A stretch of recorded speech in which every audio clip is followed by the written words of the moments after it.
그래도 여러분도 오셨으니까 그래서 좀 이야기를 해볼 만한 주제가 뭐가 있을까. 저번에 제가 카페에 글을 썼을 때도 9월 중에 뭔가를 이제 시작해야지라고 하다가 그게 이번 주가 된 이유가 사실 여기 있어요. 여러분들 보셨겠지만 아주 좀 안타까운 일이 있었죠. 예, 안타까운 일이 있었는데 로버트 레드포드 돌아가셨죠. 그 9월 16일, 오늘이 21일이니까 일주일이 안 됐어요. 예, 유타주 썬댄스 리조트죠. 여기서 돌아가셨는데 사실 썬댄스 하면 로버트 레드포드, 왜냐하면 69년도 영화죠. 제가 리뷰도 했었어요. 내일을 향해 쏴라 영화 아마 기억하시는 분 있으실 텐데, 내일을 향해 쏴라 그때 폴 뉴먼하고 로버트 레드포드 나왔어요. 우리가 이제 내일을 향해 쏴라라고 기억을 하는데 이 영화가 사실 제목을 어마어마하게 잘 지은 거죠. 한국어 제목이 사실 원제가 내일을 향해 쏴라가 아니죠. 원제는 여기 보시면 이제 부치 캐시디죠. 부치 캐시디 앤 더 썬댄스 키즈. 그래서 여기 부치 캐시디가 여기 보시면 폴 뉴먼이죠. 폴 뉴먼이 부치 캐시디로 나오고 로버트 레드포드가 썬댄스 키드. 말 그대로 이제 썬댄스 키드라는 이제 별명을 가진 이제 총잡이 둘이에요. 둘이 나와서 이제 이야기 나는데 그때 로버트 레드포드가 상업 배우로서 엄청난 인지도, 물론 그 전부터 이제 인지도를 가졌지만 이때부터 시작이에요.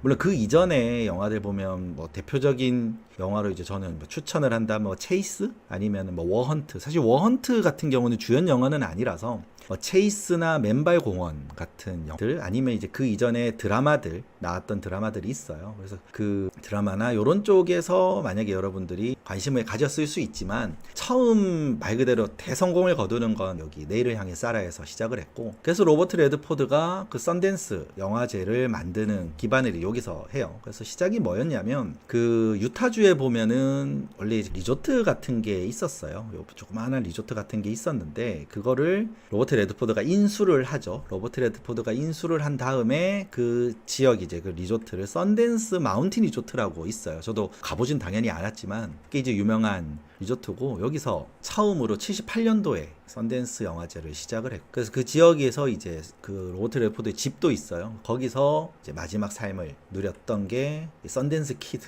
말 그대로 로버트 레드포드 삶의 마지막이에요. 그래서 이 뉴스를 이제 접했을 때 이게 로버트 레드포드 하면 여러분들 영화를 좋아하시는 분들, 오래전부터 영화를 좋아하셨던 분들에게 꽤나 상징성 있는 배우죠. 그래서 이 로버트 레드포드가 어떤 영화들을 찍었고 또 대표적인 영화들이 뭔가 라는 거 가지고 하는데, 로버트 레드포드를 잘 모르시는 분도 있을 수 있습니다. 그런데 제가 사실 뭐 몇 년 전부터인가요? 그 로버트 레드포드 하면 여러분들 요 짤 아시죠? 이 짤. 아시는 분 있으신가요? 이 짤 뭐 이렇게 그거 고개 이렇게 끄덕이는 요 장면 있잖아요. 요 영화 요게 로버트 레드포드예요. 아시는 분들은 아시겠지만 이게 그 제레미아 존슨이라는 영화인데, 여기서 이제 로버트 레드포드가 굉장히 이제 역사 영화죠. 역사 영화인데 여기 영화 보면은 이제 줌인 하기 전에 이 로버트 고개를 그냥 끄덕이는 게 아니라 영화 자체는 좀 잔인한 영화일 수 있어요. 왜냐면 이 주인공이 예레미야 존슨인데 이 사람이 이제 존 존슨이라는, 정확히 존 존스톤인가요? 영화 이 실물의 배우인데 이 사람의 별명이 뭐냐면 리버 이팅이에요. 그러니까 간 빼먹는 존스톤. 이게 왜냐면 이 실제 인물이 그 임신한 상태에서 인디언 크로우족일 거예요. 아마 크로우족한테 죽었어요. 죽으니까 이 사람이 이를 갈죠. 이를 갈아서 내가 이 인디언 부족 중에 이제 그 아내도 인디언이었어요. 그러니까 인디언 추장 딸이었을 거예요. 추장 딸인데 죽어요. 죽으니까 그 아마 경쟁 부족이었을 거죠. 그 부족을 이제 없애겠다 마음 먹고는 그때부터 크로우족들을 죽이는 거예요. 근데 죽이는데 그냥 죽이는 게 아니라 이 크로우족을 죽인 다음에 그들의 이제 간을 빼먹어요. 간을 그냥 이제 먹는 거죠. 간을. 왜 간을 먹냐? 그들에게 그 크로우족의 영화 포스터는 요거고요. 존스톤에 나오는 건데 그 간을 이제 빼먹는 이유가 뭐냐면 이 크로우족 그 인디언들의 그 전설 중에는 이제 환생이죠. 그러니까 환생하려면 간이 필요하다. 그런 미신이 있는데, 그러니까 이제 이 복수심에 불타는 이 존스톤은 그들의 환생조차 막겠다 이래가지고 죽이고 했는데, 그걸 이제 거의 20몇 년을 해요. 20몇 년을 해가지고 완전 그 크로우 부족원들을 거의 다 죽이니까 이제 크로우 부족원들이 안 되겠다 싶은 거죠. 왜냐하면 이 존스톤이 막 사냥꾼이고 엄청 실력이 좋은 총잡이였으니까 이길 수가 없는 거예요. 그래가지고 이제 그 협정 같은 걸 평화협정 같은 걸 맺어가지고 그럼 이제 잘못했다 막 사과하고 끝내는 뭐 이런 내용인데, 근데 영화는 그 내용을 이렇게 막 깊이 있게 다 다루지는 않고요. 영화는 오히려 이제 좀 좋게 만들었죠. 그 이렇게 죽이거나 살육하는 이런 장면들이 뭐 안 나오는 건 아닌데 좀 부드럽게 다뤄져요. 그래서 여기 보이는 존 스톤의 눈빛이 엄청 무서운 사람이에요. 엄청나게 많은 수백 명의 크로우 부족들을 죽이고 배를 가르고 간을 빼먹는 그 사람의 표정, 이런 걸 이제 보여줬던 영화고, 재밌어요. 재밌는데 여러분들 이제 이런 것들 보시면 되는데, 이제 로버트 레드포드가 이 장면을 보여드리는 거, 생각보다 로버트 레드포드가 유명하다. 젊은 사람들은 알고는 있다. 왜냐하면 이 짤에서 알고 있는 것처럼 말이죠. 그래서 이제 요 로버트 레드포드의 삶을 간단하게 한번 이야기를 해볼까 합니다. 중간에 여러분들 뭐 첨언 해주셔도 괜찮고요. 저는 좀 별로여서 그냥 넘어갑니다 하는 영화들 중에 뭐 여러분들이 이건 그래도 안 보면 안 된다, 뭐 이런 영화가 있으면 그때 또 알려주셔도 괜찮고요. 그리고 또 제가 로버트 레드포드 영화를 전부 다 본 건 아니에요. 로버트 레드포드를 정말 좋아하는데 이야기를 조금 해보면요. 로버트 레드포드가 처음 이제 나온 영화는, 영화에서 처음 나오는 게 이제 톨스토리라는 영화예요. 토이스토리가 아니고요. 아주 60년대 영화인데 이때 처음 데뷔를 합니다. 이런 영화예요. 제인 폰다 나오죠. 제인 폰다 나오는데, 제인 폰다는 눈여겨보세요. 나중에 이제 좀 자주 보이게 되는 영상인데, 그래서 이제 이때 처음 이제 톨스토리에서 영화가 시작을 하고요. 이후에 두 번째로 나온 게 그 워헌트라는 영화, 아까 말씀드렸던 워헌트라는 영화로 이제 다시 나오는데, 다 흑백 영화예요. 흑백 영화고, 워헌트는 여러분들 관심 있으시면 그 유튜브에 워헌트 검색, 영화로 검색하시면 워헌트가 나옵니다. 그 특징적인 게 뭐냐면 한국 전쟁을 배경으로 해요. 한국 전쟁을 배경으로 하는 영화고, 흑백 영화고, 저도 이 영상을 풀로는 보질 못했어요. 왜냐하면 한국어 자막이 없어서 영화를 제가 제대로는 보지 못했고, 뭐 제가 영어가 부족하다 보니까 그냥 영어로 된 것만 봤어요. 내용이 이제 기억나는 건 이제 병장으로 나와요. 로버트 레드포드가 병장으로 나오는데, 그 병장으로 처음에는 이제 거의 전쟁 기계처럼 전쟁을 하다가 이후에 이제 고아로 나오는 이제 소년을 이렇게 돌보면서 나오는데, 이 영화가 왜 의미가 또 있냐면, 그 시드니 폴락 아시나요? 꽤 유명한 감독 겸 배우인데, 시드니 폴락도 이 영화로 데뷔를 하고, 여기 이제 조연으로 나오는 사람 중에 여러분들 프란시스 포드 코폴라라고 아시나요? 프란시스 포드 코폴라라고 그 대표적인 영화들이 워낙 많아가지고 여러분들 대부분은 당연히 아실 거고, 다른 영화 중에 뭐 지옥의 묵시록도 혹시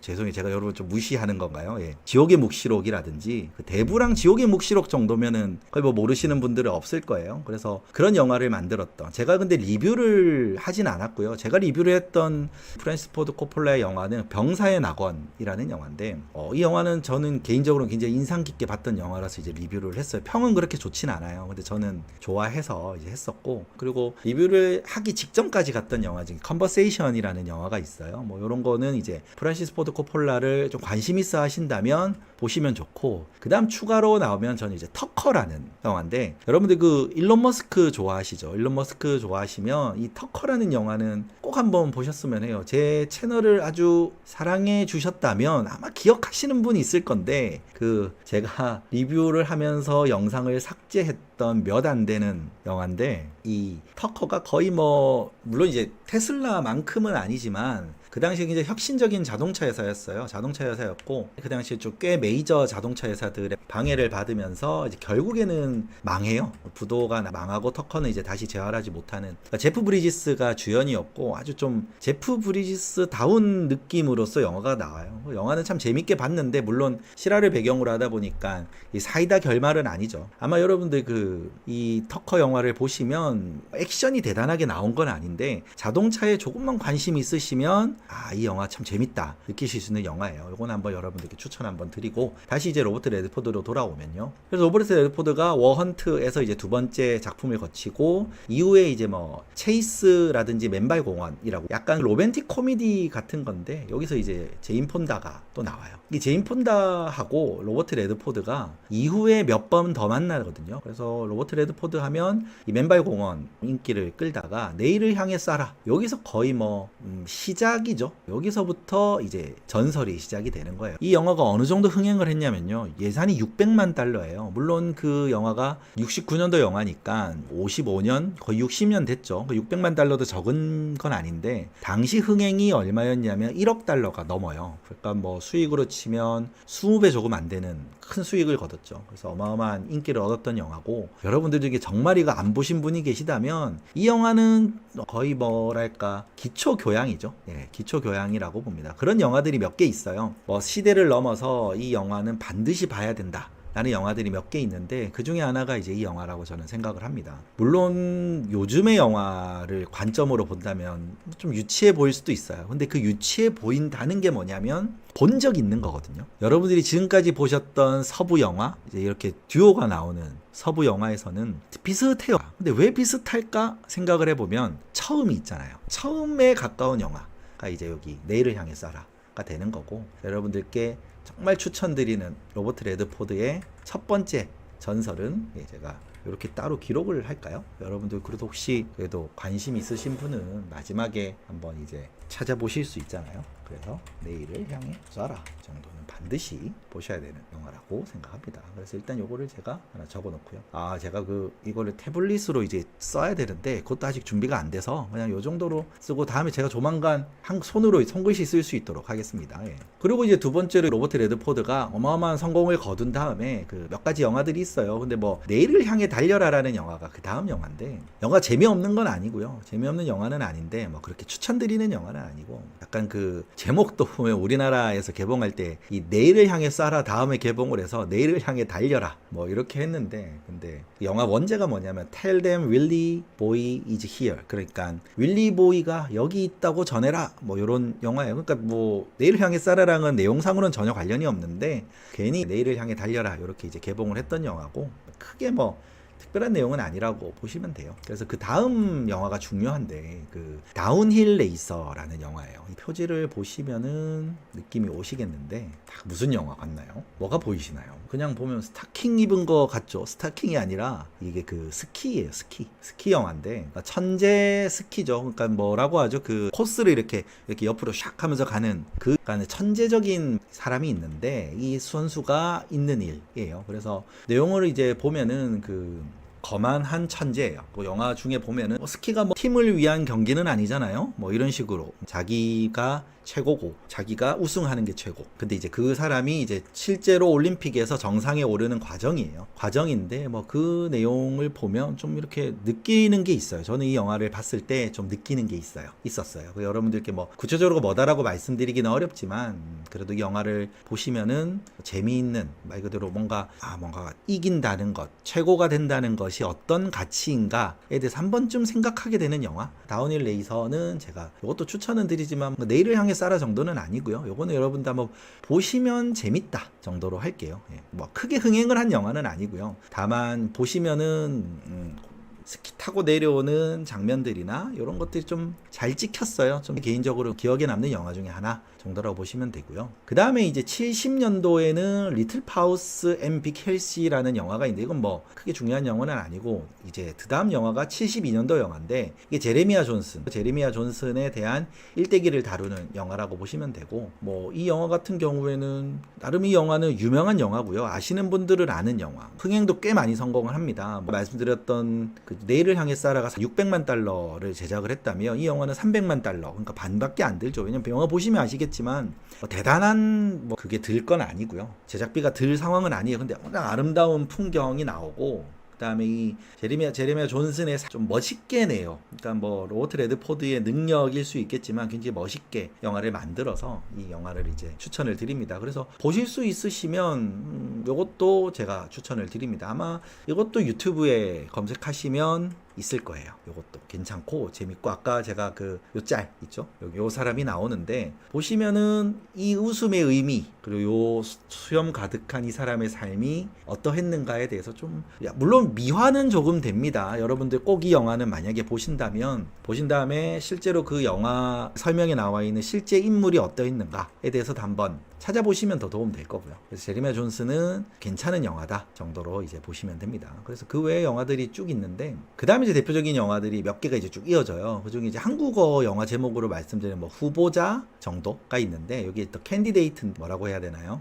로버트 레드포드의 이미지, 이 만든 영화, 이미지에 굉장히 큰 영향을 준 영화예요. 이 주인공이 빌 맥케이라고 하는 하버드 출신의 그 변호사예요. 변호사가 이제 젊은 변호사인데 하버드 출신이니까 동창 중에 유능한 사람이 있잖아요. 동창이 이제 찾아오고 주연이 아마 피터 보일일 거예요. 피터 보일이 주연으로 찾아와서 출마해라 이렇게 이제 상원 의원으로 바로 나와요. 민주당 후보로 출마를 하는데 이제 그 친구한테 그럼 내가 나가지만 당시 내 친구지만 그래도 내 주장 내 소신대로 하겠다 이렇게 이제 시작을 하고 있는데 이게 막상 선거라는 게 그게 아니잖아요. 왜냐면 이것도 제가 포스터를 드리면은 캔디데이트 말 후보자죠. 후보자라는 뜻인데 영화는 이제 그 소신대로 안 되는 거예요. 왜냐면 어쨌든 수십억 수백억이 움직이고 수백 명의 직업이 갈려있는 그 많은 알력 속에서 이제 그 꾼이잖아요. 친구가 선거 전문가예요.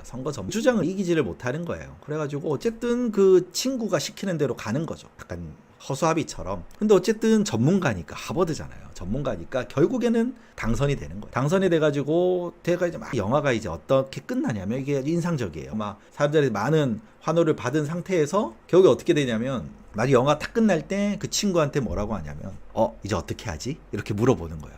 아주 특징적인 영화예요. 그 마지막 그 말이 되게 인상 깊습니다. 여러분들 영화를 이제 기회가 되신다면 이것도 유튜브에 아마 풀 영상이 있을 겁니다. 이 영화는 72년도 영화인데 그 마지막 그 멘트 때문에 볼만한 영화예요. 이건 스포가 아니에요. 왜냐하면 영화는 이런 영화들은 끝을 알아도 상관없어요. 그래서 저는 이 후보자는 추천합니다. 그래서 요거는 제가 리스트에 넣을게요. 후보자라고 할게요.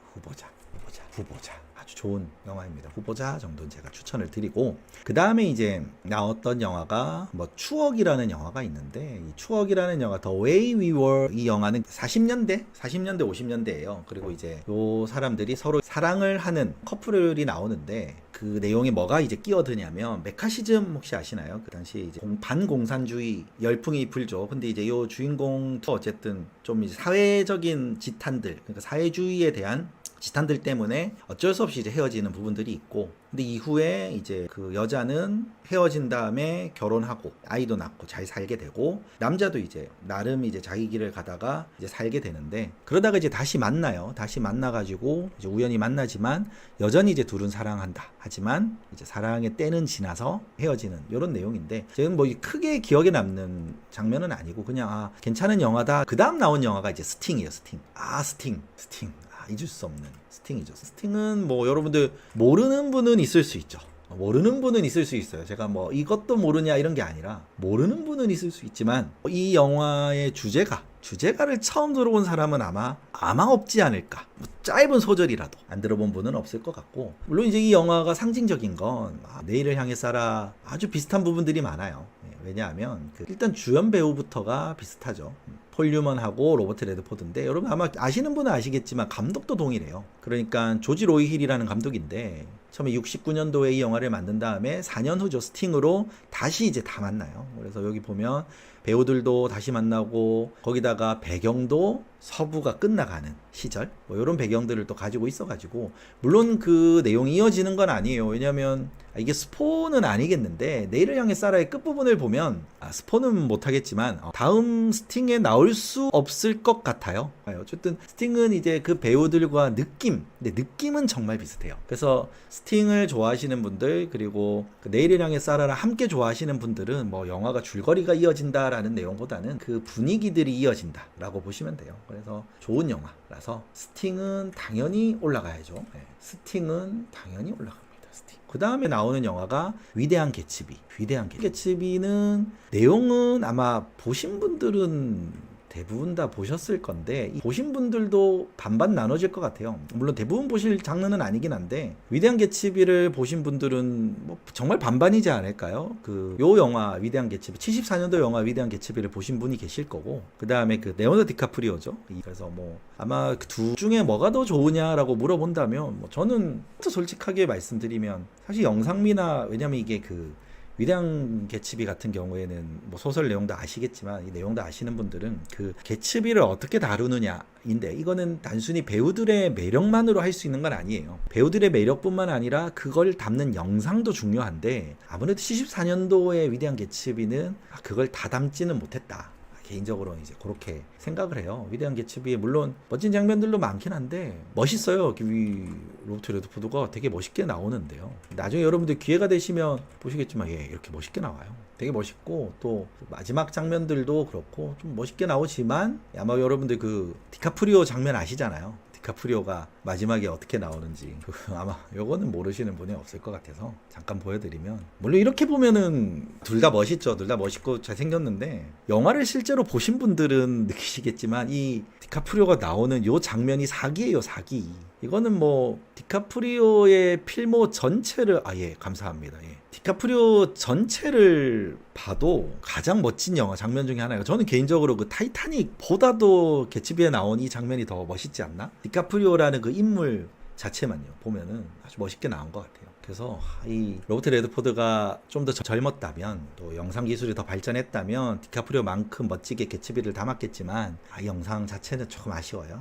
그래도 재밌는 영화입니다. 재밌는 영화 정도로 정리를 할게요. 그 다음에 이제 위대한 개츠비 이후에 두 개가 있는데, 이게 그레이트 와일드 페퍼라는 영화랑 콘돌인데, 이게 콘돌은 그 3days of the 콘도예요. 이게 뭐냐면 이거는 재밌어요. 이게 막 엄청난 영화는 아닌데 재밌는 영화인데, 아쉬운 건 너무 어려워요. 이게 복잡해요. 꽤 복잡하고, 또 한편으로는 이 영화가 75년 영화인데 그 포스터는 잠깐 보여드리면, 포스터는 이제 둘이 이렇게 있는데 사실 뭐 이런 느낌은 아니고요. 이게 왜 포스터를 이렇게 만들었을까? 포스터를 이렇게 담을 영화는 아니고 대단한 영화예요. 재밌는 영화고 액션도 나쁘지 않고 뭐 그런 영화인데 복잡해요. 어떤 복잡함이 있냐면, 간단하게만 설명드리면 70년대니까 이게 그런 게 있잖아요. 그 지금이야 이게 CIA 하면 대단하지 않잖아요. 어느새부터 CIA는 안 멋있어졌잖아요. 근데 이 시대는 이 CIA라는 이 조직이 대단했죠. 어마어마하고 약간 신화적인 느낌도 있고, 그래서 여기 이 콘돌 이 영화도 약간 신화적인 CIA를 좀 다뤄요. 엄청나게 전 세계를 좌지우지하고 뭐 전 세계를 움직이는 뭐 이런 걸로 나와요. 그러다 보니까 조금 과장되고, 요즘 우리들의 기준에서 볼 때에는 이 정도인가? 조금 너무 과장되지 않았나? 이런 느낌이 드는 영화예요. 뭐 쉽게 말씀드리면 어떤 아주 간단한 플롯은 이겁니다. 어떤 CIA의 비밀 연구 조직이 있고, 그 연구 조직에서 CIA의 어떤 검은 치부를 드러내요. 검은 치부를 드러낸 보고서를 냈는데 그 CIA의 고위직이 거기에 연루된 거죠. 근데 그 보고서를 본 거예요. 그래서 그러면 이 비밀 조직은 없애버려, 이렇게 된 거예요. 근데 그 비밀 조직의 연구원 중에 한 명이 이제 로버트 레드포드인데, 잠깐 어디 갔다 와요. 뭐 밥을 먹었는지 뭐 잠깐 외출을 하고 돌아왔는데, 돌아온 사이에 그 자기 조직원이 다 죽어 있는 거예요. 완전히 다 죽어 있어요. 그래서 이거 뭐냐 그랬는데, 조직이 다 죽어가지고 비상이잖아요. CIA 전화를 해요. 왜냐면 자기도 조직원이니까. 전화를 했더니 이 콘돌 이 조직이 아예 없었던 거예요. 있지도 않았던 것처럼 나와요. 거기 어디냐? 그런 조직은 없다, 이렇게 되는 거예요. 그러니까 이제 그때부터 쫓기는 과정이 나오고, 그 비밀 나쁜 일에 연루되었던 사람이 이제 그 나쁘게 못 살게 굴면서 쫓아다니다가 결국에는 이제 뭐라고 하나요? 정의 구현을 하는 과정까지를 다룹니다. 그 과정에서 보면 어떤 일도 있냐면, 부국장일 거예요. CIA 부국장이 나와요. 그 암흑에 있는 사람들이 CIA 부국장 부하일 거 아니에요. 근데 중간에 보면 부국장을 죽여요. 너무 좀 과하죠. 그런 설정들이 조금 과하긴 한데 재미로 보기에는 재밌는 영화. 의외로 이 재밌는 영화들 중에 제가 리뷰했던 영화인데 기억하시는 분 있겠지만, 그 제사의정서라는 영화가 있어요. 제사의정서.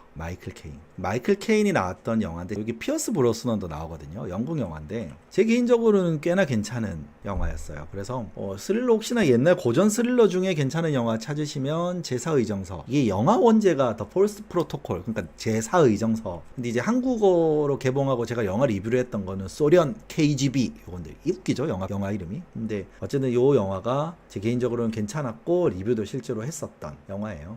어쨌든 콘돌 하다가 이야기가 좀 벗어났는데, 이 콘돌 영화는 조금 이제 그런 영화고, 약간 CIA 영화고, 그레이트 와일드 페퍼라는 영화가 있어요. 이 와일드 페퍼 이 영화는 특이한 영화예요. 이 영화는 여러분들 엄청 재밌는 영화는 아닌데, 왜 추천드리냐면, 이 영화가 75년 영화인데 공중 고개사 비행 고개하는 그 내용이에요. 고개사 내용인데 아주 잘 찍었어요. 그러니까 영화 나중에 한번 보시면은 이게 그래도 막 요즘 영화까지는 아니고, 요즘 영화는 뭐 그 뭐죠? 그 사람 톰 크루즈가 이번에 그 나오는 비행기 막 매달리잖아요. 비행기 매달리고 뭐 이런 거 기대하시면 그 정도는 아니고 그냥 이제 비행기 영화인데 재밌는 영화예요. 아주 잘 찍었고 영상도 괜찮았고 그래서 저는 이 영화는 혹시나 이제 그 로버트 레드포드를 기억하신다면 제가 지금 위에 있는 요 세 개의 영화 비하면 그 정도는 아니에요. 그 정도 영화는 아닌데 그래도 기회가 되시면 한번 볼만한 아주 멋진 비행 영화고 그 다음에 이제 로버트 레드포드 이야기가 나오면 이제 그 다음 아주 이제 명작 연속적으로 명작이 이제 나오는데 거의 그 로버트 레드포드의 전성기예요. 지금 11시 반인데 여기서부터 사실은 본론 같은 영화예요. 첫 번째가 뭐냐면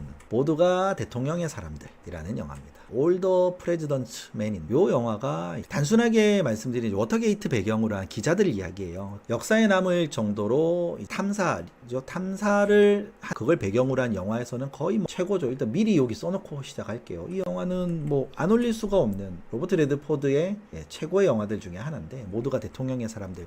뭐 제목 잠깐 말씀드리면 원래 그 All the Kingsmen이 있어요. 옛날 영화가 있는데 그거 이제 오마주 같은 거죠. 그 내용은 전혀 달라요. 이 영화는 이제 그 도청 장치 아직 워터게이트 사건은 뭐 아시니까 설명을 안 하더라도 이제 워싱턴 포스트 기자들이 이제 그걸 추적을 하고 이제 탐문 취재를 하는 거죠. 그래가지고 그 내용들을 하나하나 밝혀내는 거예요. 엄청나잖아요. 그 결국에는 대통령이 내려오잖아요. 하야하죠. 그 정도로 큰 이제 영향을 끼쳤던 기자들에 대한 이야기. 그래서 이게 실화를 배경으로 한 영화고 느낌도 꽤나 잘 살렸어요. 그래서 내용들도 보면 액션도 없고 대사는 엄청나게 많은데 재밌어요. 이 시간을 아주 잘 잡아요. 2시간이 넘거든요. 2시간 20분 정도 되는 영화인데 시간 시작하면 못 멈춰요. 스릴러 좋아하시는 분들은 이 영화 좋아합니다. 그리고 제가 좋아하는 배우죠. 더스틴 호프만도 같이 나오는 거라서 이 내용은 제가 추천하고요. 그 이어서 이제 나오는 영화가 뭐냐면 머나먼 다리예요. 머나먼 다리는 제가 아까 제가 영상에 있었나요? 사진에? 뒤에 있네요. 가려져서. 이거는 제가 포스터를 머나먼 다리는 포스터를 이 영화는 근데 제가 사실 무조건 보는 영화다라고 추천을 안 할게요. 왜 안 하냐면 지금 컨셉이 어쨌든 로버트 레드포드 영화잖아요. 근데 영화를 보시면 아시겠지만 물론 중요한 역할을 해요. 전쟁. 지금 이 머나먼 다리 같은 경우에는 보시면은 물론 무조건 보셔야 되는 전쟁 영화는 맞아요. 전쟁 영화로서는 거의 뭐 어마어마한 영화라서 전쟁 영화라면 제가 여기에 이름을 썼을 거예요. 여기에 당연히 제가 이름을 올렸겠지만 이건 전쟁 영화가 아니라 로버트 레드포드의 대표작이니까 이건 제가 좀 보류를 할게요. 왜냐하면 무조건 보셔야 됩니다. 하지만 로버트 레드포드의 대표작이라고 말하기에는 비중이 너무 작아요. 내용은 뭐 마켓 가든 작전을 배경으로 하는데 꽤나 많은 이야기들을 담아서 이게 단점이라고 생각하시는 분도 있지만 제 개인적으로는 정말 잘 다뤘고 여기에는 어마어마한 배우들이 많이 나옵니다. 당연히 숀 코너리도 나오고요. 아까 말씀드렸던 마이클 케인도 나오고 지네크만 내용도 나오고 제 개인적으로 리뷰 영상도 꽤나 애착이 가는 영상이에요. 리뷰도 엄청 고생해서 많이 만들었고 재밌는 영화입니다. 이것도 보셨으면 하고 여기서도 재밌고 그 다음에 로버트 레드포드의 영화 다음 나오는 게 뭐냐면 이제 일렉트릭 호스맨이에요. 자, 일렉트릭 호스맨이 또 제인 폰다가 나오죠. 제인 폰다가 나오는 영화인데 이 영화는 그거보다 어떤 장면이 더 기억에 남냐면 그 장면이 차라리 나을 거예요. 여러분들 이 영화의 분위기를 느끼기에는 요거 그러니까 일렉트릭 호스맨이 뭐냐 도대체 하면 이거예요. 네온 사인을 온몸에 두르고 이제 광고를 하는 거죠. 그냥 그 유명한 로데오 대회에서 우승한 꽤 능력이 있는 말과 기수인데 이제 그 기업의 스폰을 받아가지고 광고판처럼 이렇게 다녀요. 큰 메인은 뭐냐면 이 말이 이제 그 성과를 내기 위해서 꽤나 학대를 받아요. 학대를 받으니까 이 말을 이제 풀어주는 거죠. 자연으로. 근데 이 사람이 할 수 있는 건 아니잖아요. 그래가지고 말을 불법적으로 어쨌든 탈취를 해서 이제 말을 자연으로 돌려보내는 과정을 다루는 영화인데 결론만 보면은 좀 심심하죠. 자연주의 영화 같잖아요. 뭐 그건 아니고요. 뭐 말과 주인의 교감이라기보단 꽤나 로버트 레드포드의 느낌이 나는 영화예요. 뭐랄까 그 과정들을 보면은 로버트 레드포드가 말들을 데리고 자연으로 데리고 가는 과정에서 경찰들에게 추격도 당해요. 막 추격도 당하고 막 하는데 이제 아까 제가 처음에 말씀드렸던 꽤나 이제 재미있는 추격신도 나오고 그 과정에서 뭐 기업이라든지 이런 사회 비판적인 느낌들 이런 것들이 다 섞여서 괜찮은 영화 기억을 하고 있습니다. 물론 여기 요 리스트에 오를 정도는 아니고 괜찮은 영화가 어쨌든 지금 그 필모에 계속 이어지고 있는 거죠. 그 다음에 이제 나오는 영화가 그 다음이 이제 도전이라는 영화. 도전이라는 영화인데, 요게 이제 뭐냐면 브루베이커, 제목은 브루베이커예요. 이게 브루베이커가 사람 이름인데, 그러니까 헨리 브루베이커라고 하는 교도소장으로 이제 누가 부임을 합니다. 물론 장면이 약간 조금 시작은 좀 특이해요. 시작은 이 교도소의 주인공이죠. 로버트 레드포드가 죄수로 처음에 들어와요. 그러니까 죄수 같죠. 근데 죄수가 아니라 소장이에요. 군대에 가면 처음 신병으로 이제 갔을 때 병장이 똑같이 이제 마치 그 신병처럼 앉아가지고 뭐 이런저런 이야기 나누는 것처럼 교도소장이 들어와서 여러 가지 상황들을 이제 파악을 합니다. 이제 이 브루베이커라는 소장이 이 교도소의 문제들을 보는 거예요. 문제들을 보고 문제들을 이제 고쳐나가는 영화예요. 그래서 여기 보면은 약간 좀 시작은 신선해요. 아주 재밌어요. 그 브루베이커가 교도소의 어떤 상황들 이런 내용들을 파악을 하고 이제 그 이전에 수구 세력이라고 볼 수 있죠. 그 교도소를 어쨌든 올드한 방식으로 운영하는 수많은 사람들과 그 마을 주민들과의 결탁들 이런 것들이 이제 신임 소장인 브루베이커가 깨나가려고 하는 거예요. 그 과정에서 이제 비밀을 이렇게 알려주는 착한 죄수는 중간에 죽고 살해당하는 거죠. 막 이런 식으로. 그리고 이제 뭐 이 브루베이커는 그래도 굴하지 않고 그 사체가 이제 숨겨져서 안매장을 하거든요. 그런 것도 막 캐내고 비밀을 막 해요. 그렇게 하니까 이제 주변엔 안 좋은 소리를 듣기 시작하잖아요. 안 좋은 소리를 듣기 시작하니까 상원 의원이나 주지사나 이런 사람들이 이 브루베이커가 마음에 안 들기 시작하는 거예요. 왜냐면 그 지역을 막 이렇게 들쑤셔 놓으니까. 심지어는 이제 시체가 나오니까 그걸 언론에 알려가지고 막 알려지고 이러니까 안 좋잖아요. 그래서 해임되고 그래가지고 이제 다시 신임 소장이 부임하고 약간 좀 심심하게 끝나요. 끝은. 그럼에도 뭐 약간 뭐랄까 그럼에도 지구는 돌고 있다 약간 이런 느낌? 그래서 시작은 굉장히 재밌게 했고 뭐 나름 재밌게 영화가 흘러가는데 그럼에도 불구하고 끝은 조금 심심한 영화다. 그래서 뭐 요 영화는 그냥 평범한 영화 정도라고 보시면 되고 대신에 그 다음 영화가 있어요. 다음 영화가 내추럴. 내추럴 영화는 그거예요. 그러니까 야구 영화예요.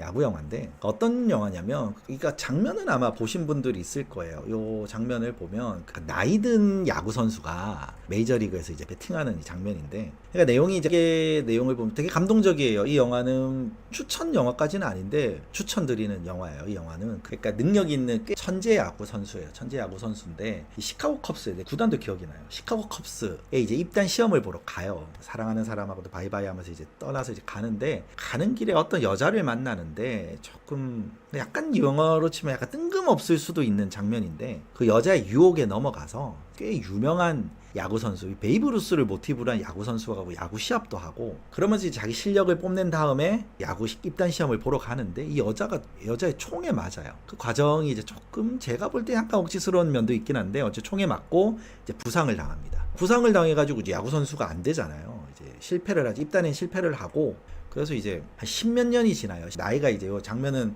지금 요 사진을 보시면은 나이가 이제 그 정도는 아닌데 이게 84년 영화죠. 84년 영화고 레드포드가 36년이니까 나이가 50이죠. 50의 장면인데 사실 요 극 중에서는 35살 한 정도. 그러니까 거의 이제 야구 선수로서도 이제 끝물이죠. 그때 다시 재도전을 해요. 재도전을 해가지고 야구 선수로서 마지막에 그래도 인상 깊게 이제 마지막 순간을 마무리하는 내용이에요. 그래서 재밌게 끝나요. 영화는 중간에 약간 하는 장면이 있고 그 외에는 꽤 괜찮게 영화가 흘러가고 마지막 장면도 아주 이제 인상 깊고 감동적으로 끝나는 영화입니다. 그래서 야구 좋아하시는 분들에게는 그래도 기억에 남을 만한 영화예요. 사실 저는 이 영화가 뭐랑 또 이제 겹쳐 보이냐면 그 머니볼 있죠? 머니볼. 브래드 피트 사실 뒤에 이제 나오지만 브래드 피트와 로버트 레드포드가 참 느낌이 비슷해요. 금발도 그렇고 영화도 이제 몇 번 같이 출연하잖아요. 나중에 제가 크게 다룰 영화도 있고 그래서 이 야구로서도 좀 겹치는 게 있다 보니까 저는 이 영화를 보면 약간 머니볼 물론 머니볼에도 느낌이 비슷하잖아요. 거기도 보면 단장이 총만 막는 야구 선수였지만 총만 받았죠.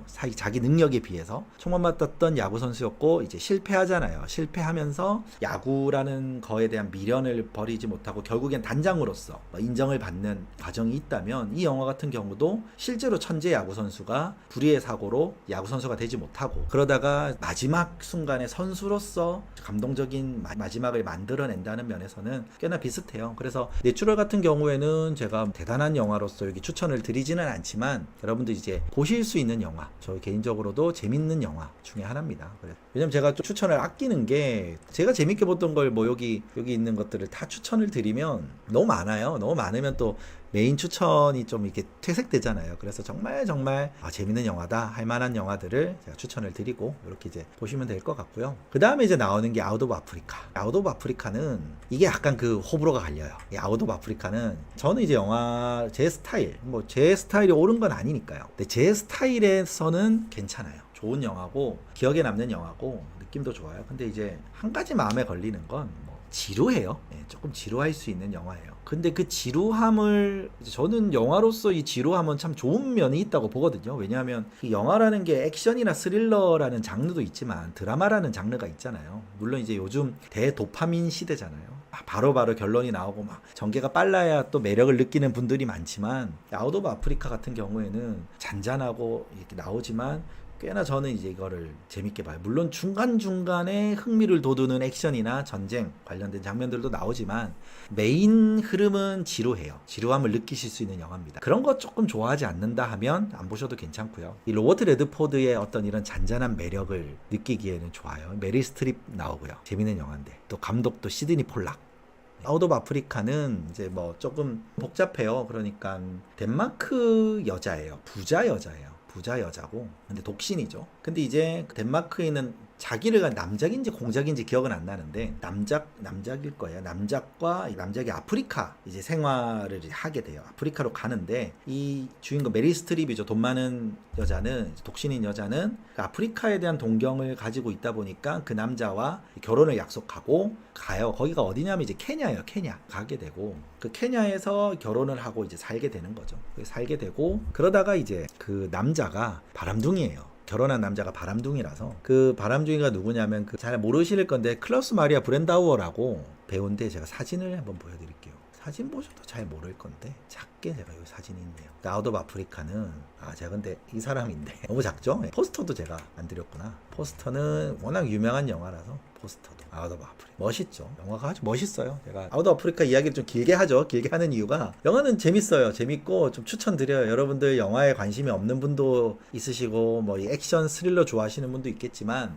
좀 이렇게 어떤 느낌이냐면 제가 가끔 그 리뷰할 때 영상 그런 멘트 쓰잖아요. 뭐 토요일 밤, 뭐 일요일 밤에 맥주 한 캔 다 까고 천천히 볼 수 있는. 물론 이제 너무 늦은 밤에 하면 안 되고 한 11시, 10시. 왜냐면 이 영화가 2시간 반짜리예요. 찬찬하게 이제 젖어들 수 있는 영화 중에 하나예요. 그래서 이 영화는 추천합니다. 재미있는 영화로서 추천드리고 그래서 어쨌든 다시 돌아오면 그래서 이제 둘이 이제 결혼하고 아프리카로 가는데 남자가 바람둥이에요. 바람둥이니까 막 바람 피고 돌아다니고 또 전쟁도 1차 세계대전이 일어나요. 당시에. 그러니까 이제 민병대들이 왜냐면 아프리카도 전쟁터가 되니까 막 그 독일 식민지의 군인 뭐 이런 내용들.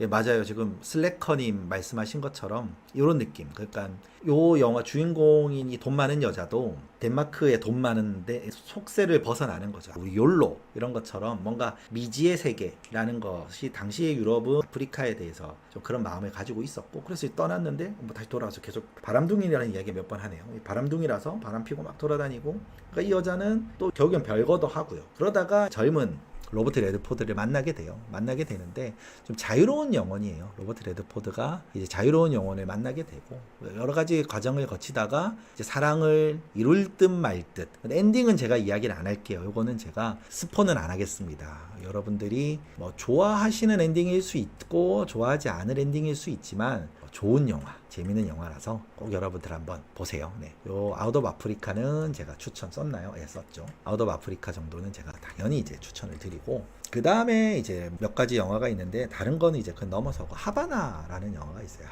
하바나라는 영화는 좀 스릴러예요. 스릴러인데 이거 시드니 폴락 감독이고요. 뭐 시드니 폴락이기 때문에 제가 뭐 추천드리는 것도 있고 로버트 레드포드가 또 멋있게 나와요. 이 사람이 도박가요. 도박. 그러니까 내용은 뭐 영화라는 게 그렇잖아요. 좀 우연히 겹치지 않으면 영화가 성립이 안 되는 것도 있잖아요. 안 그러면 우연이 없으면 평범한데 영화가 될 수는 없는 거니까 유명한 도박사예요. 그러니까 도박사라기보다 이제 뭐 포커 잘 치는 사람이겠죠. 요즘으로 치면 뭐 임요한, 홍진호, 아니면 베르트랑 뭐 이런 느낌인데 어제 이 도박사가 그 하바나로 가요. 하바나로 이제 가는 배 안에서 어떤 여자를 만나는데 우연히 이제 물건을 대신 좀 통과해달라. 왜냐면 이 여자가 좀 미리 말씀드리면 약간 반정부 주의자 그런 조직 활동을 하는 여자예요.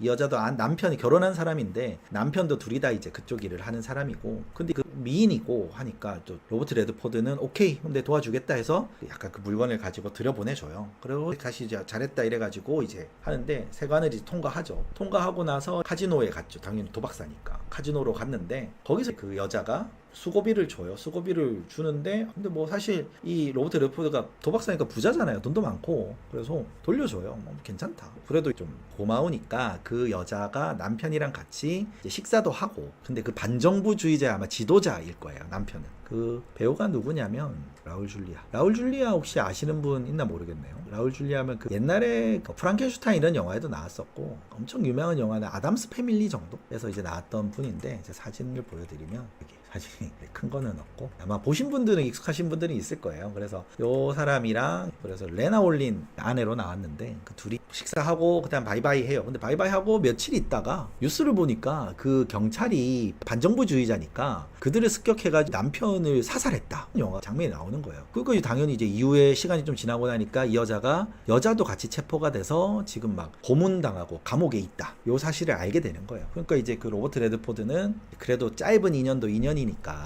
이 여자를 돈이 많으니까 굉장히 큰 돈을 써서 그 여자를 이제 석방시켜 줍니다. 그래가지고 이제 쉬게 하고 근데 어떻게 보면 약간 마음이 있었겠죠. 남편도 없으니까 뭐 그렇게 하려고 했는지 모르겠지만 다음날 그 여자는 쪽지를 남겨두고 떠나요. 이제 왜냐하면 자기의 이제 혁명이 있잖아요. 혁명의 의무가 있으니까 그렇게 떠나거든요. 근데 그 레드포드가 마음이 있잖아요. 마음이 있으니까 그 반정부주의자까지 내전이 있잖아요. 내전 현장 전쟁터인데 거길 또 찾아가가지고 만나가지고 막 이야기를 하면서 지금 이게 무슨 그 혁명이 무슨 상관이냐 이게 하바나 쿠바잖아요. 쿠바 혁명 이런 거 무슨 상관이냐 당신이 죽으면 설득을 한창 해요. 대화를 하면서 결국에는 마음을 돌리고 사랑이 이루어지는 뭐 이런 영화예요. 제가 이거는 뭐 스포처럼 설명을 다 드리는 건 내용이 전반적으로 깔끔하고 재밌어요. 보시면은 이렇게 스릴러나 이런 거 좋아하시면 그 적당한 스릴도 있고 내용도 재밌고 로버트 레드포드도 좀 멋있게 나오고 뭐 이렇게 나와요. 그래서 이 영화는 여러분들한테 추천드리고 뭐 엄청 추천하는 영화는 아니지만 추천드리는 영화입니다. 벌써 11시네요. 이야기를 하다 보니까 로버트 레드포드를 오랫동안 기억을 하게 되네요. 그 다음에 이제 그 내용 흐르는 강물처럼 이 영화 제목은 아마 여러분들 기억하실 건데 요건 제가 이따 쓸게요. 흐르는 강물처럼 하면 많은 분들이 이제 또 의외로 이 로버트 레드포드로 기억을 못 하시는 분이 있는데 이건 제가 이제 배우로서 나온 건 아니고요. 감독 작품인데 이게 브래드 피트가 나와요. 브래드 피트가 나오는 영화인데 제가 감독작이지만 이걸 쓴 이유가 대표적인 로버트 레드포드의 영화라서 제가 이거를 좀 추천을 드립니다. 주연 아니라서 설명을 길게 하지는 않을게요. 내용이 한편으로는 좀 슬프기도 하고요. 뭐 그런 영화예요. 그 다음에 이제 스니커즈 이런 영화 평범한 영화 아니면 오글랄라 사건 뭐 은밀한 유혹 있는데 이 은밀한 유혹 영화가 이건 뭐 무조건 보셔야 된다 이건 아니고요. 여기 그 포스터도 보시면은 포스터가 이래요. 근데 여기 글자 보이실지 모르겠지만 배우들이 데미 무어 아시죠? 데미 무어랑 우디 헤럴슨 이 나오는 영화인데 이게 스토리가 재밌어요. 여러분들 이게 보신 분 있나요? 이 영화? 제가 이제 참 옛날에 저도 보고 특이한 영화다라고 정도 이제 생각을 했는데 그러니까 되게 간단하게 말씀을 드리면 부부가 둘이 있는데 이 두 아내랑 이 남편이 가난해요. 근데 이 둘이 이제 누구냐면 우디 헤럴슨이랑 데미 무어거든요. 로버트 레드포드가 억만장자예요. 엄청난 부자인데 데미 무어랑 우디 헤럴슨이 약간 바보 같지만 일확천금을 노리고 라스베가스로 가요. 라스베가스로 가가지고 도박으로 왜냐면 그 전에 이제 그런 게 있거든요. 주식 실패 뭐 이런 것도 좀 나와요. 근데 제가 정확히 기억 안 나는데 뭐 땅을 사려고 했나요? 그 대출을 받고 막 이게 돈이 있어야 되는데 주식이 폭락을 하면서 돈을 많이 잃으니까 이제 안 되겠다. 모든 걸 걸자 이래 라스베가스로 가서 도박을 하는데 실패해요. 제가 이거 스포는 안 할게요. 되게 재밌는 영화인데 그래서 이제 그 실패를 하죠. 도박에서 심지어는 빚까지 져요. 빚까지 지게 되면서 거의 이제 인생이 끝이죠. 그때 로버트 레드포드가 다가와서 그 아내가 미인이에요. 실제로 이 당시 이게 93년이니까 데미 무어가 얼마나 아름다울 때 영화에서도 아름답게 나오는데 로버트 레드포드가 $100만 줄 테니까 당신의 아내와 하룻밤을 보내게 해달라 뭐 이렇게 하니까 이제 뭐 당연히 뭐 안 된다, 학을 떼죠, 난리 나죠. 난리 나는데 상황이 그렇지 않잖아요. 그래서 여러 가지 갈등 이렇게 하다가 결국에는 이제 그 데미 무어와 이제 하루를 보내게 되는 이런 과정들이 나오는데, 그게 끝이 아니라, 그러니까 쉽게 말하면 이렇게 남자가 좌절하고 쓰러지고 붙는 듯한데 다시 이제 이렇게 이제 과정들이 나와요. 재밌는 영화입니다. 여러분들 영화 좋아하시는 분들이라면, 스릴러는 아니고요, 로맨스예요. 로맨스고 드라마인데 이 내용의 전개가 재밌어요. 사실 우리 보면 뭐 그런 거잖아요. 우리가 예를 들면 부부한테 부자가 나타나서 10억을 줄 테니까, 뭐 지금 현율로 치면은 한 13억이죠. 13억, 14억을 줄 테니까 하룻밤을 보내게 해줄 수 있느냐, 뭐 이렇게 물어볼 수 있는 거잖아요. 그러면 이제 당연히 안 되지만 갈등하는 사람들이 있을 거고, 그러니까 재밌는 상상이잖아요. 영화니까. 그 현실에 있을 거라고 생각하진 않아요. 뭐 있을 수도 있겠지만 현실은 모르겠어요. 근데 재밌는 상상을 영화로 만든, 그래서 재밌는 영화입니다. 이 은밀한 유혹은 여러분들 재밌는 영화니까 한번 꼭 보셨으면 해요. 요거는 로버트 레드포드의 기억에 남는 대표작이고요. 유명한 영화고 재밌게 한번 보셨으면 하고, 그 다음에 업 클로즈 앤 퍼스널, 업 클로즈 앤 퍼스널 이런 영화가 있고, 뭐 앤썸 이런 영화 있는데 이건 뭐 크게 중요한 영화 아니고, 그 다음에 대표적인 영화가 호스 위스퍼러라는 영화인데, 요거는 이제 감독도 하고 주연도 한 영화예요. 요거 호스 위스퍼러인데, 호스 위스퍼러가 뭐냐면 말 그대로 위스퍼 하면 이제 속삭이는 거잖아요. 그래서 호스 위스퍼러는 뭐냐면 쉽게 말하면 말 심리 치료사 뭐 이런 거거든요. 요 영화가 저는 기억에 남는 게 스칼렛 요한슨이 나와요. 스칼렛 요한슨이 지금 98년도 영화인데, 이 스칼렛 요한슨이 지금 몇 년생이죠? 스칼렛 요한슨이 몇 년생이죠? 봐야겠네요. 스칼렛 요한슨 84년생이에요. 84년생. 지금 여기 호스 위스퍼러가 98년 영화니까 스칼렛 요한슨이 몇 살이에요? 15살 정도? 뭐 미국 나이로는 14살이겠죠? 14살, 15살. 아주 이제 어린 아이로 나오고, 이게 스칼렛 요한슨이 두 번째 주연작일 거예요. 스칼렛 요한슨도 생각보다 필모가 엄청 많거든요. 그리고 흥행도 엄청나게 성공을 하고 거의만 한 2억 불 정도 버는 대단한 흥행을 해요. 그래서 제작비는 한 6천만 불에 흥행 한 2억 불 정도니까 많이 성공한 거죠. 그래서 이 영화는 그 로버트 레드포드 감독작 중에 최고 흥행작으로 아마 남아 있을 거고, 좋은 영화고, 내용은 그 쉽게 말하면 말이 부상을 당해요. 말이 부상을 당하고, 그 다음에 그 말을 타고 있는 스칼렛 요한슨도 이제 같이 부상을 당해서 사고가 승마 도중일 거예요. 그 여자 아이도 다리를 크게 다치고 말도 중상을 입는 거죠. 근데 중요한 거는 말은 트라우마 같은 게 생겨가지고 걷는데도 문제가 생기고, 그 여자 아이도 많이 다치고, 이런 상황에서 이제 호스 위스퍼러라고 하는 이제 치료사죠. 이 로버트 레드포드가 치료사로 나오고, 그 치료사로서 자기가 정성껏 심리적인 치료를 하면서 말은 괜찮아지고, 말뿐만 아니라 그 여자 아이도 괜찮아지는 이런 과정들이 나와요. 그러면서 그 심리적으로도 회복을 하지만 그 안에 그 여자 아이의 엄마죠. 여자의 엄마도 홀로 사는데 같이 또 사랑에 빠지는 내용들이에요. 사실 로버트 레드포드의 명작들을 이렇게 쭉 보시면은 뭐 대단한 액션들 영화들도 있지만 그렇게 많지 않다는 걸 보실 거예요. 우리 뒤로 가면 좀 그런 영화들이 많이 나와서 이미지가 그렇게 굳을 수 있겠지만, 로버트 레드포드 하면 오히려 드라마, 이런 잔잔한 영화들 속에서 되게 매력적인 배우로 나와요. 호스 위스퍼러는 말 그대로 그 아웃 오브 아프리카랑 비슷해요. 영화를 좋아하시는 분들이라면 호스 위스퍼러 정도는 제가 해도 되겠네요. 호스 위스퍼러도 제가 올릴게요. 이 정도도 꽤 대표작입니다. 그래서 보셨으면 하고, 그 다음에 이제 다른 거 말고 이제 두 가지 영화가 나오는데, 하나는 스파이 게임, 하나는 라스트 캐슬. 이 두 개를 제가 한 번에 말씀을 드릴게요. 이게 왜 두 개를 제가 같이 말씀을 드리냐면, 일단 스파이 게임은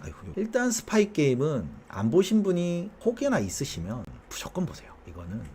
이거는 무조건 보셔야 돼요. 제가 다른 이유 없고 무조건 보셔야 돼요. 스파이 게임. 스파이 게임은 어떤 영화냐면 말 그대로 그 CIA를 배경으로 나온 영화인데, 앞에서 제가 그 콘돌 영화 말씀드렸잖아요. 콘돌 같은 경우는 75년 영화고, 그 CIA에 대한 약간 신화적인 느낌들이 있다 보니까 좀 과장되고 이런 게 있어요. 근데 이 스파이 게임은 그런 게 아니에요. 진짜 뭐랄까, 첩보 영화로서는 제가 뭐 나중에 기회가 된다면 톰 클랜시 영화라든지 아니면 대표적인 첩보 영화들을 모아서 한번 다루겠지만, 정말 수많은 첩보 영화들 중에 손에 꼽는 영화예요. 이 영화는 그 과정들부터, 그러니까 액션이 많지 않습니다. 큰 틀은 이거예요. 그러니까 그 그 비숍이에요. 톰 비숍이에요. 제 브래드 피트가 톰 비숍으로 나오고, 그 다음에 그 미어 이름 특이해서 미어 그 사람이 이제 30년 이상의 이제 퇴직을 앞두고 있는 CIA 요원이 엄청난 베테랑인데, 이 사람이 이제 한창 활동을 할 때 이 톰 비숍을 제자로 받아들여요. 그러니까 새로운 요원으로 스카웃을 하고 많은 것을 가르치고, 근데 이제 그게 영화 중간이고, 처음은 어떻게 나오냐면 이 톰 비숍이 활동을 하잖아요. 활동을 하면서 중국에 억류가 되는 과정이 처음 나와요. 그것 때문에 이제 CIA가 난리가 나죠. 왜냐면 CIA 요원으로서 활동을 하다가 이제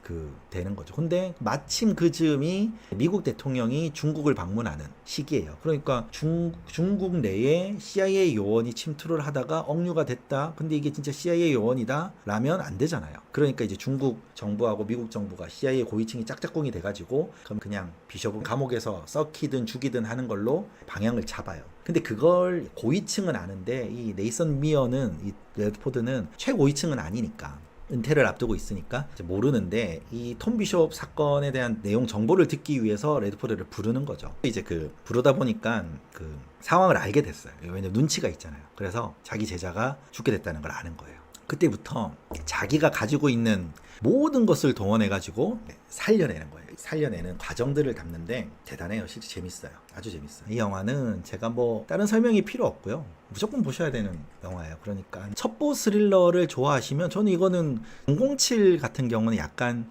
오락 영화에 가까운 스릴러잖아요. 네, 이 영화는 달라요. 완전히 좀 최고의 영화 이상으로는 제가 전체 영화들 가운데 한 30개 뽑아봐라 하면 스파이 게임은 들어가요. 왜냐면은 그 첩보 스릴러라는 영역에서는 제가 추천드릴 수 있는 가장 잘 만든 영화, 재밌는 영화고, 시작부터 끝까지 완벽해요. 특히 이제 제가 스포를 하진 않을게요. 이 영화는 그 넷플릭스에서도 보실 수 있고 꼭 보셨으면 하는 영화라서 이렇게 추천을 강하게 한번 드립니다. 길게 설명보다는 재밌는 영화 정도로 기억해 주시면 꼭 보셔야 되는 영화 정도고, 다음 영화도 사실 재밌어요. 다음 영화가 바로 이 영화인데, 이것도 제가 극장에서 극장 이야기를 안 했지만 극장에서 봤던 영화인데, 제가 왜 극장 이야기를 하냐면, 제 친구들하고 이제 이 영화를 봤어요. 이제 남자애들 몇 명이서 이렇게 같이 봤는데 한 명인가 두 명은 울었어요. 영화가 끝날 때, 영화 끝나고 이제 가지고 눈물을 이렇게 주르륵 흘리면서 봐요. 재밌는 영화입니다. 유진 어윈이었나요? 이 삼성 장군이죠. 공군 삼성 장군으로 나오고, 명령에 대한 오류가 생겨서 감옥에 가요. 군 형무소를 가게 됩니다. 그 군 형무소가 이제 캐슬이라고 보통 불려요. 이 군인들한테는 이제 캐슬로 불리는 곳이었고, 여기서 좀 여러 가지 일들을 겪습니다. 그러니까 여기 보이면 여기 겐돌피니 보이죠? 네, 제임스 겐돌피니가 이제 악역으로 나오고, 요 보이나요, 요 인물? 마크 러팔로예요. 마크 러팔로의 거의 신인 시절. 요 제임스 겐돌피니가 소장이에요. 그리고 약간 악역, 나쁜 일을 하는, 그러니까 군인들을 억압하고 군인들을 통제해야 되니까 요사를 가는데, 여기서 약간 그 초반에 긁어요. 요 유진 삼성 장군이 이제 오니까, 요 사람은 대령이거든요. 이 소장은 대령인데, 소장이 대령이고 삼성 장군이 얘를 갖추잖아요. 얘를 갖추는데, 이제 보면 이 사람이 쿠예요. 약 미니어처 같은 거를 소장 사무실에 만들어 놓고, 옛날 18세기, 17세기 이럴 때 이제 칼 들고 레드코트 나오는 군인들, 이런 것들도 해놓고 하니까, 칼 모양 이런 거 나오니까 자기는 이제 이게 자랑스럽잖아요. 왜냐면 덕후 입장에선 자기가 이렇게 꾸며놓은 걸 자랑하고 싶죠. 근데 이 유진 어윈한테 이걸 보여주니까 딱 한마디래요.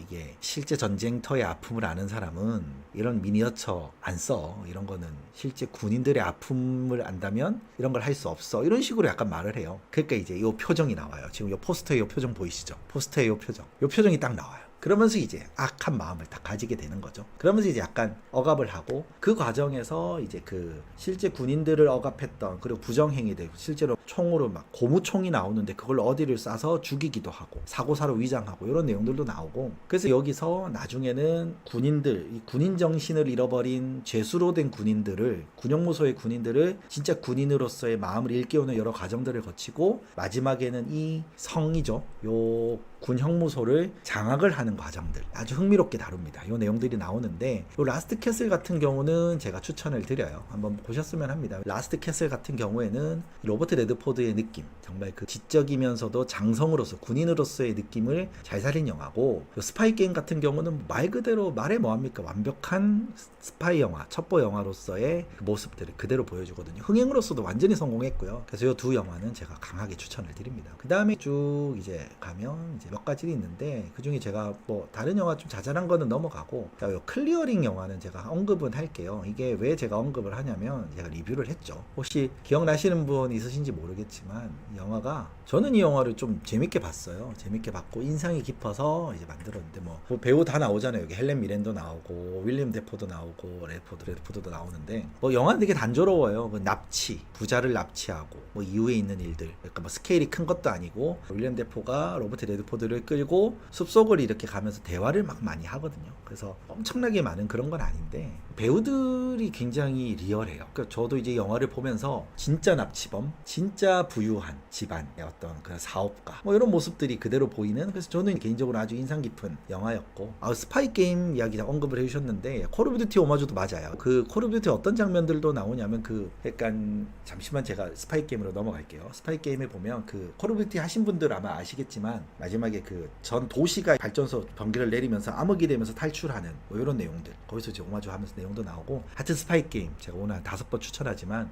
호불호가 크게 갈리지 않는 좋은 영화 라고 보시면 돼요. 다시 클리어링으로 돌아오면 무조건 보셔야 되는 영화다, 이렇게는 제가 말씀을 못 드리겠어요. 그 정도 영화는 아니고 재밌는 영화 정도로 가고, 그 이후로는 이제 뭐 몇 가지 영화들이 쭉 이어져요. 뭐 샬롯의 거미줄, 끝나지 않는 삶, 뭐 이런 영화들 재밌게 보시면 되고, 그러다가 이제 로스트 라이언즈, 이것도 한번 언급은 할게요. 제가 아까 말씀드렸던 건데, 제가 이제 70년대 80년대 영화를 위주로 먼저 설명을 드리고 90년대까지 좀 언급을 하면서 이후로는 좀 빨리 넘어가는 게 사실 좀 안타까운 이야기일 수 있겠지만, 뭐 이게 왜냐하면 로버트 레드포드가 가지고 있는 매력이 결국에는 젊고 핸섬하고 샤프하고 이런 이미지들이 이제 나이가 들면서 조금 퇴색되는 것도 있고, 또 뭐 정확하게는 아니지만 약간 좀 정치적인 언급들, 발언들을 하면서, 그러니까 헐리우드에서 대작들의 캐스팅을 못 받는 것들도 있었을 수 있어요. 여러 가지로 이제 이후로는 이 영화는 무조건입니다 라고 말씀드릴 영화들이 그렇게 많지가 않거든요. 물론 하나는 뭐 굳이 뽑는다면 어벤져스 엔드게임이죠. 예. 뭐 그런 영화들이고, 그래서 제가 지금 추천드렸던 이 80년대 90년대 그리고 00년대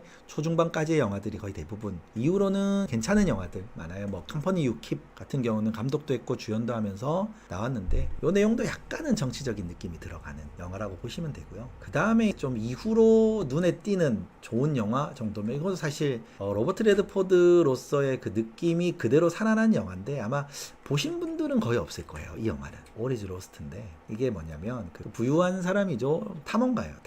탐험을 이제 떠나는데 그 인도양에서 요트 하나를 타고 가는 거예요. 참 이게 용감하다 느낀 게, 이제 우리는 보통 요트를 타면 가까운 곳 가는데 그 대양을 건너는 거죠. 요트를 타고 가다가 우연히 이제 큰 배랑 부딪혀요. 뭐 큰 배니까 모를 수 있잖아요. 큰 배랑 부딪혀가지고 조난을 당하거든요. 조난을 당하니까 이제 어떻게 보면 평범한 조난 영화라고 보면 조난 영화인데, 그 영상 1시간 반 정도 내내 로버트 레드포드 혼자 나와요. 혼자 나오는데 말도 거의 없어요. 대화도 거의 없고 사투를 벌이는 거죠. 거기서 상어도 나오고 막 폭풍우도 치고 하는 그 사투를 벌이는 그 장면도 꽤 좋은 영화고, 근데 이제 2013년이니까 그 배경들, 뭐 화려하게 바다와 폭풍우를 재현하는 이런 장면들은 이미 그때는 우리 눈이 익숙해져 있잖아요. 근데 로버트 레드포드의 연기력은 살아있지만 그 틀 자체는 그 평범하다. 하지만 그래도 2010년대에 들어서 로버트 레드포드의 대표작으로 뽑는다면 한 요 정도 영화 볼 수 있고요. 근데 이 바다 하면 떠오르는 게, 조지 클루니 영화 중에 바다 나오는 영화 있었잖아요. 퍼펙트 스톰.